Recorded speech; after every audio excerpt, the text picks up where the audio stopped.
Alright guys, Christian over at Unfit Car Stereo. Today we're in BMW 5 Series 2006. Now this radio I had programmed for an MP3 CD changer. We use Denshin's programmer tool, so even if you don't have a CD changer, you can actually do it. Alright, so let's show you the unit real quick. Alright, my new iPhone is charging, so we're going to leave Bluetooth for last. I usually do Bluetooth first.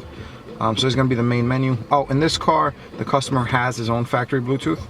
So this we're only using for wireless music. If you don't have this, you can actually use the Denshin to make phone calls as well. Hopefully I'll have another 5 Series in here soon. Alright, so you're going to go into here. Now you go into CD. And, okay, now as you guys, I don't know if you know, but that's your in-dash CD. Alright, and then you're going to go to MP3.1. Everything works.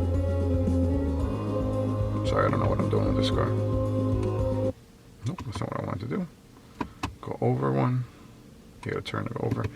Okay, so now that activates a Denshin. Okay, now I have my old iPod plugged into the port. Now you can actually plug in your iPhone into the USB.